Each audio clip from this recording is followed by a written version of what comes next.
Assalamualaikum warahmatullahi wabarakatuh. Selamat datang kembali di channel Kisah Warganet. Di kesempatan kali ini saya akan melanjutkan cerita sebelumnya. Seperti apa kelanjutan ceritanya? Tanpa banyak basa-basi lagi, mari kita masuk ke ceritanya.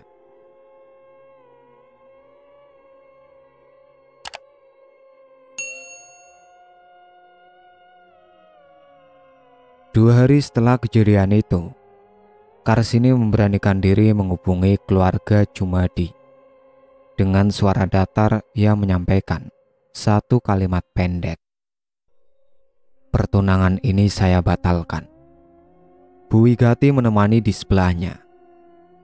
Tangannya menggenggam erat tangan Karsini, sementara Pak Pranowo berdiri tak jauh, mendengarkan dengan ekspresi tegang. Pihak keluarga Jumadi dari Manggalawati tidak terlalu terkejut. Mereka hanya menjawab dingin.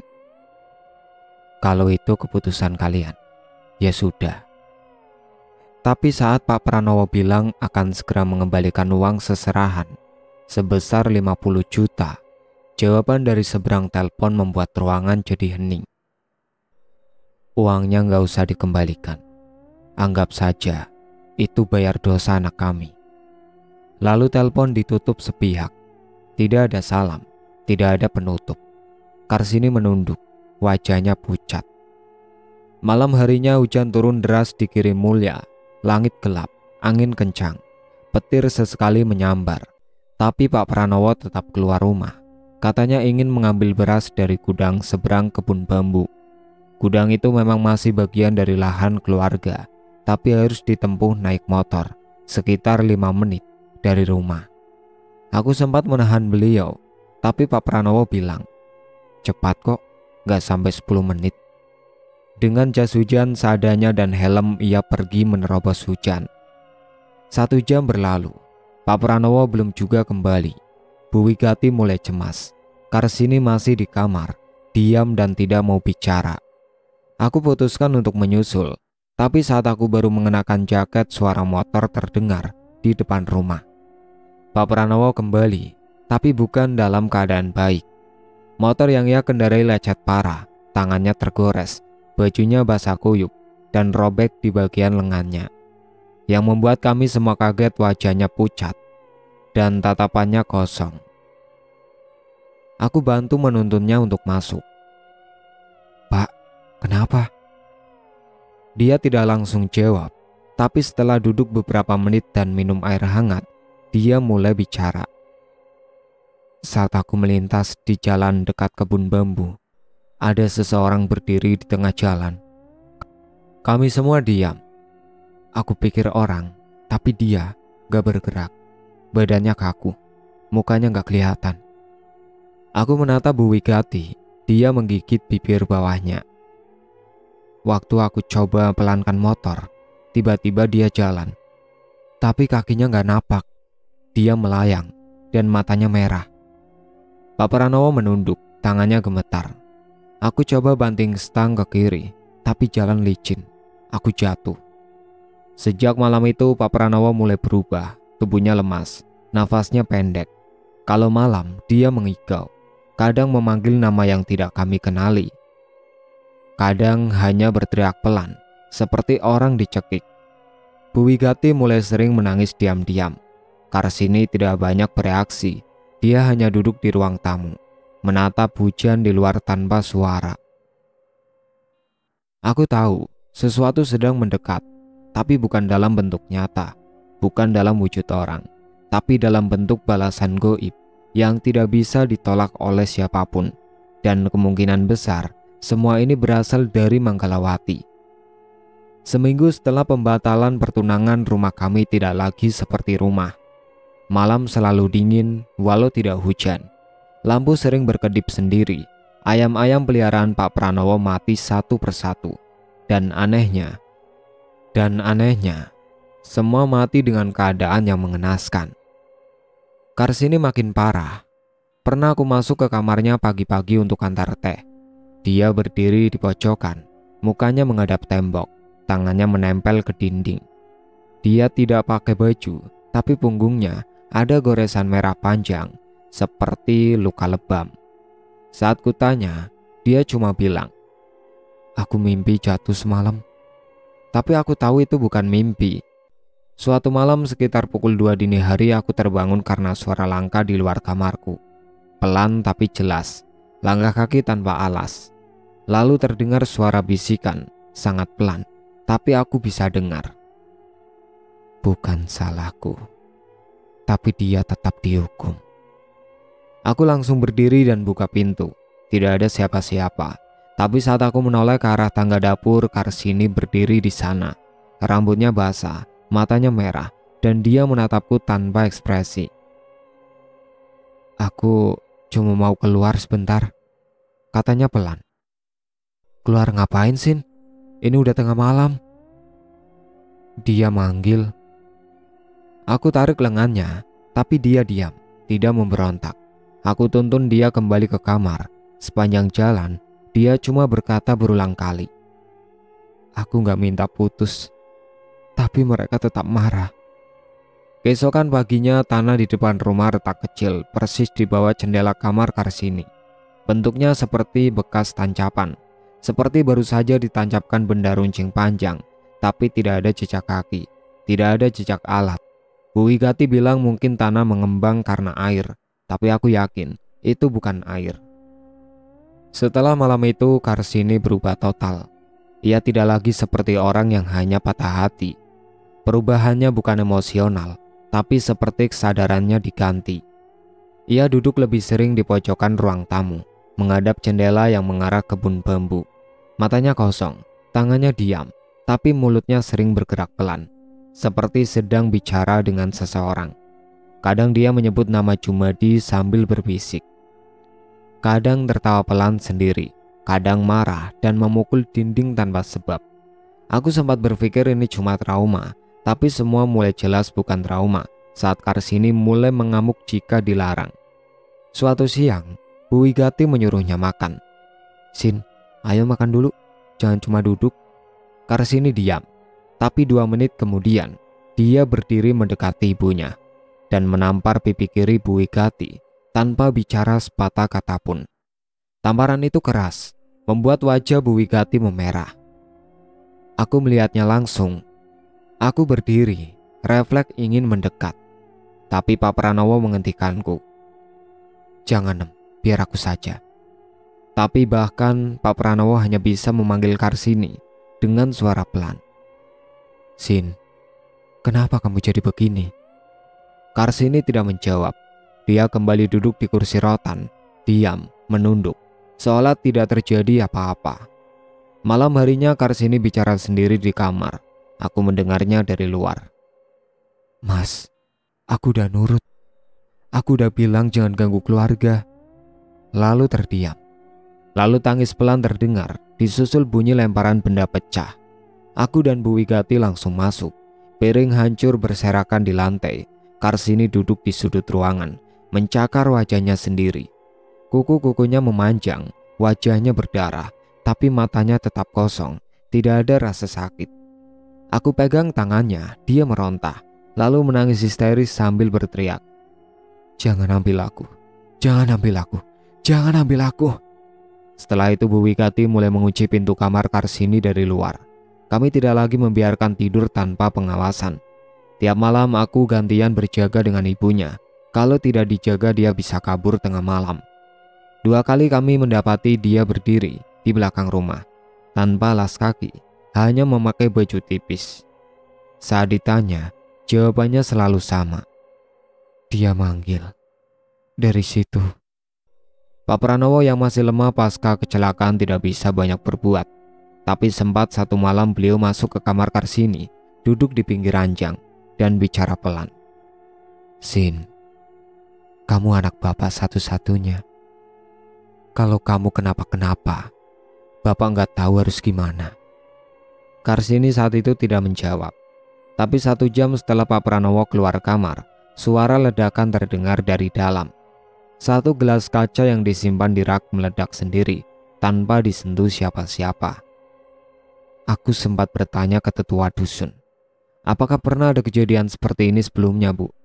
Jawabnya singkat, "Kalau dari Manggalawati, apapun bisa terjadi.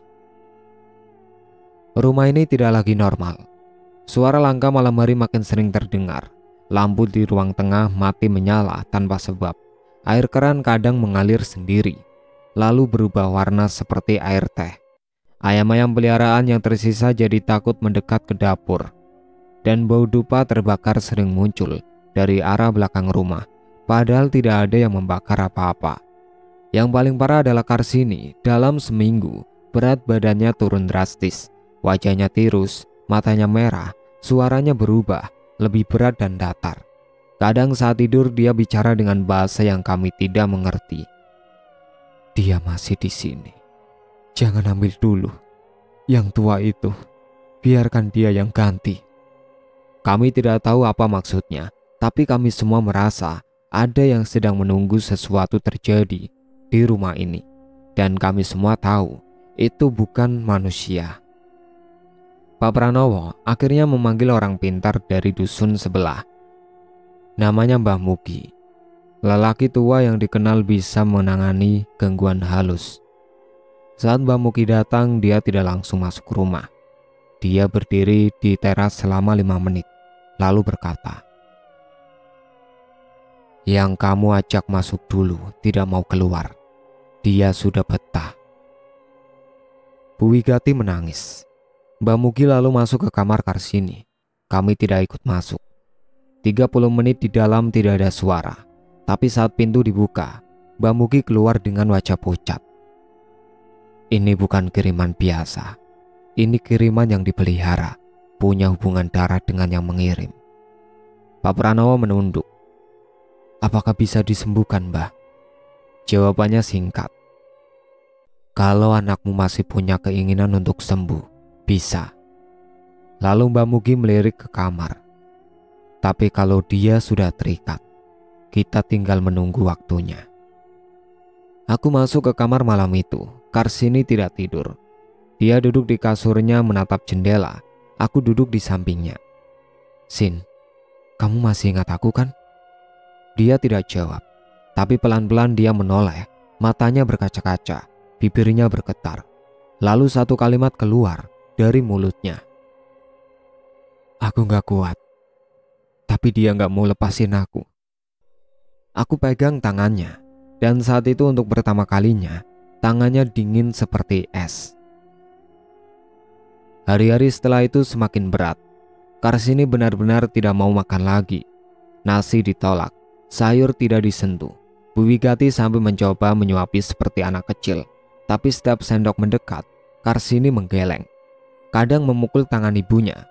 Sampai suatu pagi aku masuk ke kamar dan mendapati gelas kosong berbau pesing di bawah tempat tidurnya. Aku tanya ke Bu Wigati, dia menangis. Dia cuma minum air kencingnya sendiri, Nem, dari 2 hari yang lalu. Kami coba paksa dia minum air putih, dia muntah. Kami coba bawa ke puskesmas, dia mengamuk. Kami coba panggil Ustadz, dia teriak histeris dan merobek bantal di hadapannya. Tubuhnya kurus kering, tulang pipinya menonjol, matanya cekung, tapi masih kuat untuk duduk.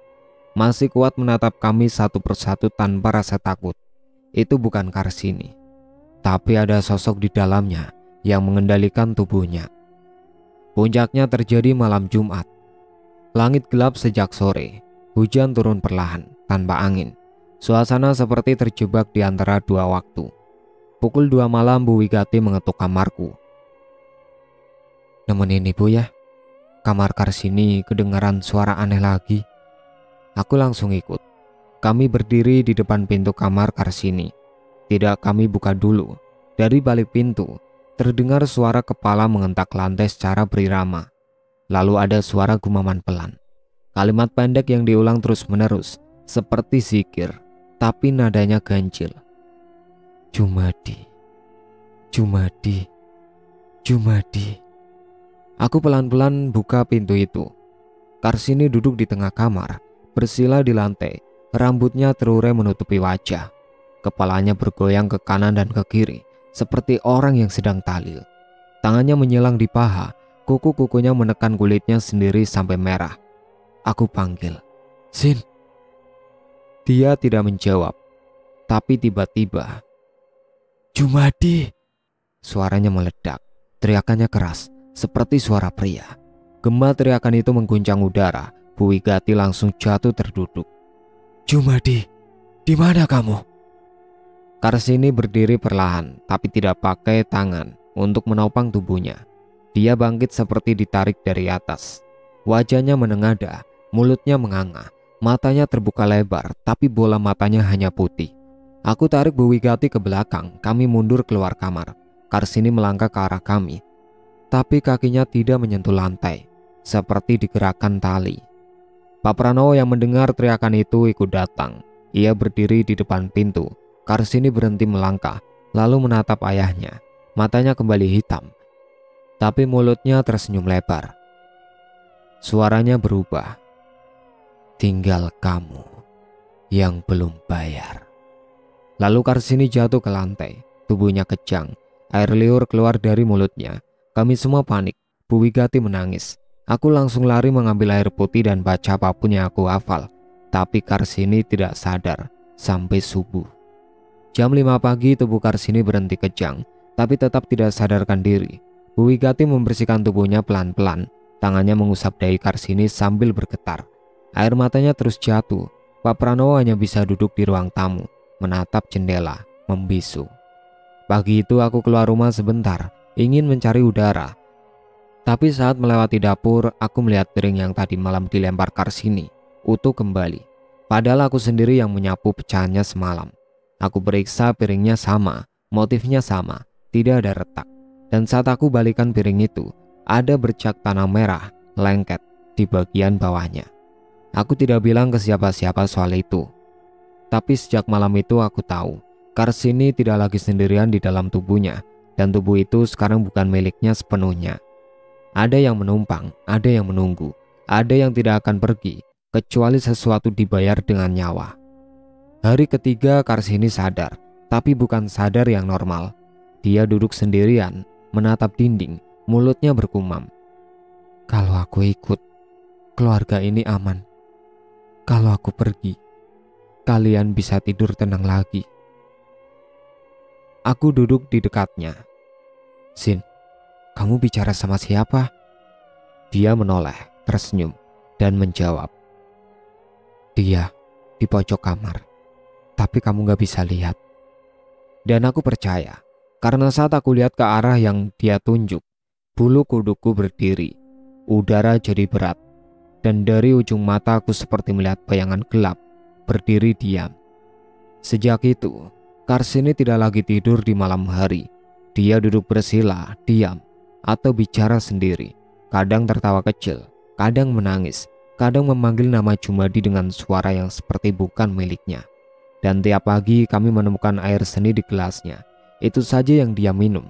Hari demi hari tubuhnya makin hancur, tapi sorot matanya makin tajam. Malam itu hujan turun lagi. Gerimis kecil tapi anginnya dingin dan menusuk.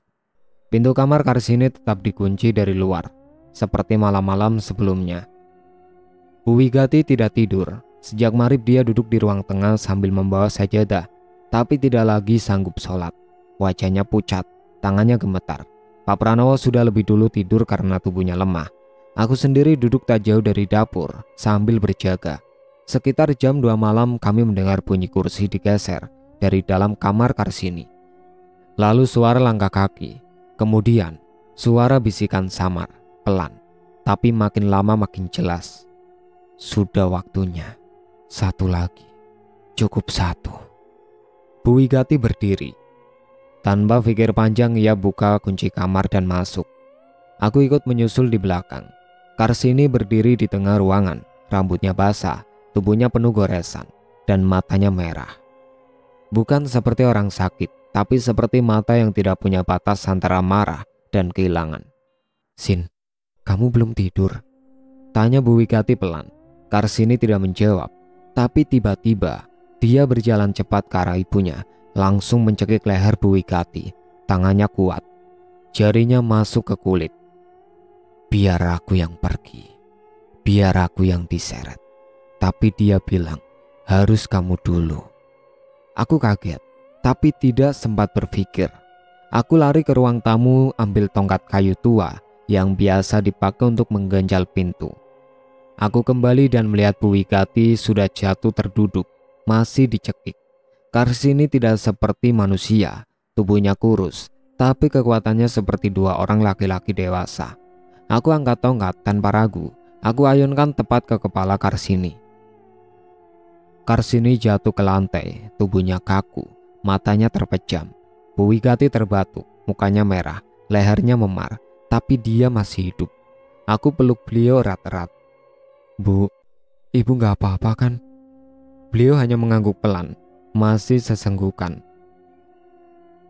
Pak Pranowo terbangun karena suara ribut. Melihat keadaan istrinya seperti itu, dia hanya bisa duduk di lantai, tidak bicara, tidak bertanya. Wajahnya diam, tapi matanya berkaca-kaca. Kami angkat tubuh Karsini ke tempat tidur. Kami tutup dengan selimut, lalu kami tunggu. 30 menit, 1 jam, 2 jam, tapi dia tidak juga bangun. Pukul 5 pagi, Karsini akhirnya membuka mata, tapi saat aku panggil dia tidak menoleh. Sin, aku Suminem. Ini aku. Dia diam. Aku pegang tangannya, dingin. Sin, kamu kenal aku kan? Tidak ada reaksi. Bu Wigati masuk pelan-pelan, duduk di sampingnya. Ini ibu nak. Karsini menoleh sedikit, tapi matanya kosong. Tidak ada tanda kenal. Hari itu kami semua diam, tidak ada yang bicara banyak. Karsini seperti hidup, tapi tidak sadar sepenuhnya. Dia tidak lagi berteriak, tidak lagi meronta, tapi juga tidak bicara. Seminggu berlalu kami rawat dia pelan-pelan. Kami bersihkan badannya, kami bantu ia minum, tapi tidak ada satu kata pun keluar dari mulutnya. Dokter desa bilang ini seperti trauma berat, tapi kami tahu ini bukan cuma trauma. Ini bentuk lain dari tubuh yang disisakan tanpa jiwa. Pagi itu, aku duduk sendiri di beranda. Sambil minum teh, aku pandangi rumah bambu di seberang jalan yang kosong. Entah kenapa aku merasa seperti sedang diawasi dari arah sana.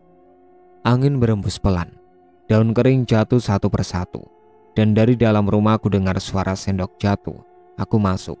Karsini duduk di kursi makan. Sendoknya terjatuh. Tapi yang membuatku diam bukan itu. Dia tersenyum. Senyum pelan. Tanpa alasan. Tanpa arah. Mata masih dengan tatapan kosong. Tapi senyuman itu muncul seperti ada yang sedang mengajaknya bercanda.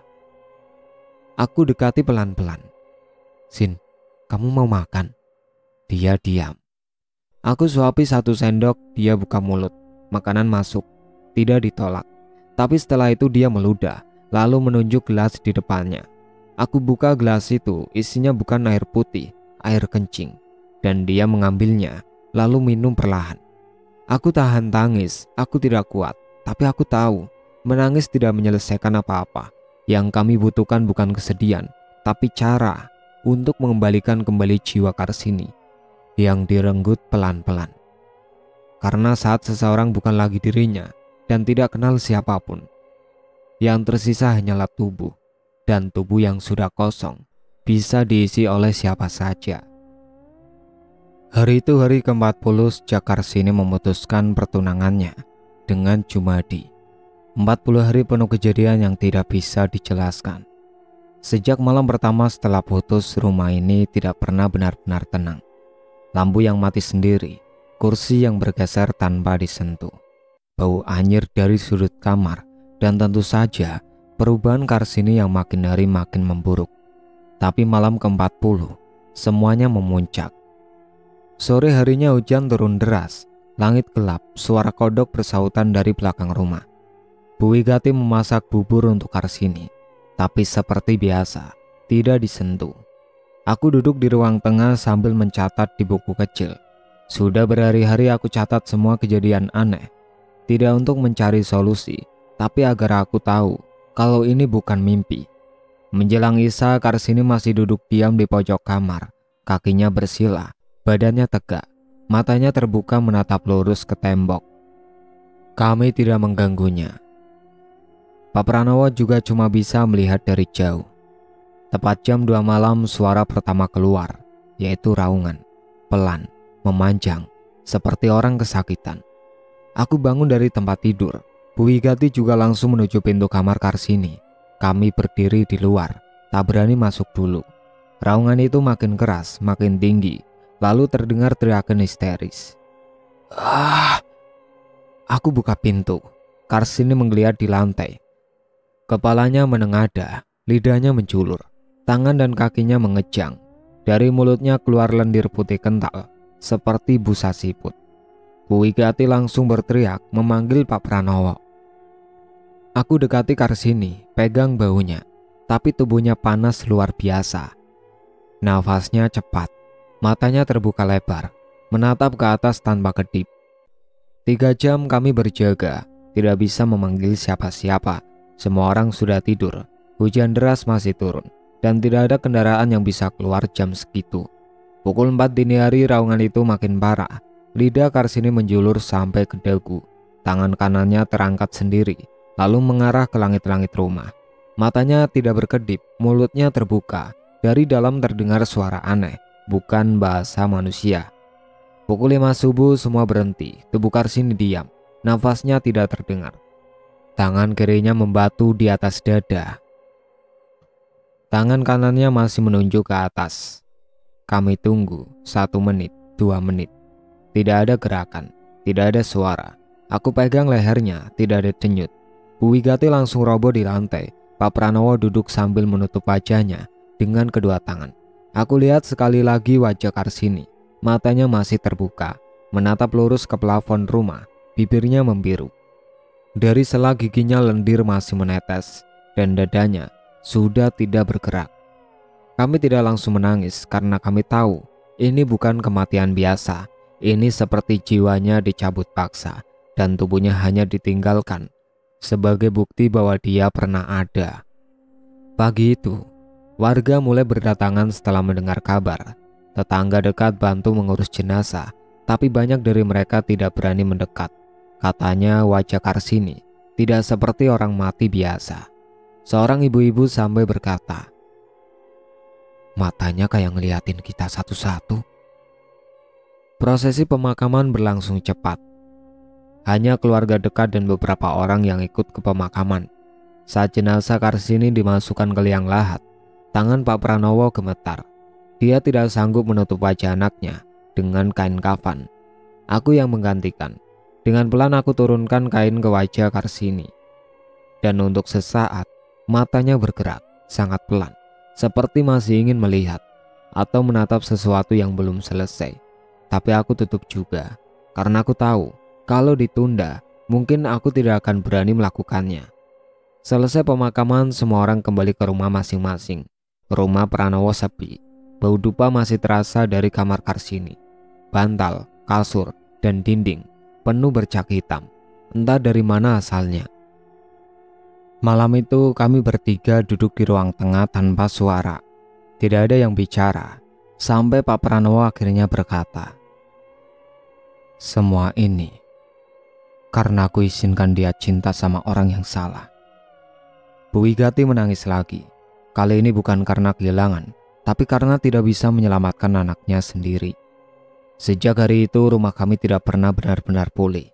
Kamar Karsini dikosongkan, tapi suara langkah masih sering terdengar dari dalam. Kadang lemari terbuka sendiri, kadang pintu kamar mandi diketuk dari dalam, padahal kosong. Sudah lewat 3 bulan sejak Karsini dimakamkan, tapi suasana rumah ini belum benar-benar tenang. Bu Wigati masih sering terbangun tengah malam. Pak Pranowo makin kurus, dan aku masih belum berani masuk kamar Karsini sendirian. Kami tidak pernah benar-benar bicara soal kejadian itu secara terbuka. Tapi ada satu hal yang disepakati oleh semua orang di rumah ini. Kami tidak lagi menyebut nama Jumadi. Sejak kabar kematian Karsini tersebar, warga dusun Giri Mulya mulai ramai membicarakan asal mula kejadian. Awalnya pelan, dari bisik-bisik, lalu berubah jadi pembicaraan terbuka di warung kopi, di belakang masjid, di teras tetangga. Dan akhirnya, satu keyakinan muncul. Karsini mati karena disantet. Santet dari keluarga calon suaminya yang berasal dari Manggalawati. Dari dulu, keluarga itu memang dikenal aneh, ujar Pak Parno, tetua RT, saat datang melayat waktu itu. Mbah mereka dulu punya hubungan sama dukun tenung dari Dayak Kalang. Pernah juga ada kasus tetangganya tiba-tiba gila setelah batal lamaran. Cerita itu makin banyak bermunculan. Seorang warga mengaku pernah dengar bahwa keluarga Jumadi menolak pengembalian uang seserahan karena itu bukan uang biasa. Kalau dikembalikan, katanya, malah bisa balik nyerang mereka. Jadi dibiarkan saja, biar yang nolak yang kena. Dan memang, uang 50 juta itu sampai sekarang tidak pernah diambil. Masih tersimpan dalam bentuk tunai di dalam kotak kayu, di atas lemari ruang tengah. Tidak disentuh, tidak dibuka. Setiap kali Bu Wigati mau memindahkannya, Pak Pranowo selalu bilang, biarkan saja. Karena kami tahu, itu bukan lagi soal uang. Itu semacam perjanjian yang sudah batal sepihak. Dan dalam kepercayaan lama, perjanjian yang batal tidak boleh disentuh, kecuali ingin berurusan dengan yang tidak terlihat. Warga Girimulya juga berhenti menyebut nama Jumadi, bukan karena lupa, tapi karena takut. Kalau disebut terus, nanti ikut datang, kata seorang ibu-ibu. Tidak ada satupun warga Girimulya yang berani menyebut nama itu lagi. Nama yang pernah membuat satu rumah penuh harapan berubah jadi rumah yang dikunci dari dalam setiap malam. Nama yang pernah disebut dengan cinta, tapi kini hanya disebut dalam bisikan saat tahlilan. Dia itu yang bikin Karsini mati. Dan tidak ada yang membantah. Karsini sudah tidak ada, tapi rasa bersalah masih tinggal. Karena kami semua tahu, sejak awal ada yang salah dengan lelaki itu. Dan kami biarkan, kami diam. Kami pikir cinta bisa menyembuhkan, ternyata tidak. Itulah akhir ceritanya. Sekian dari saya. Wassalamualaikum warahmatullahi wabarakatuh.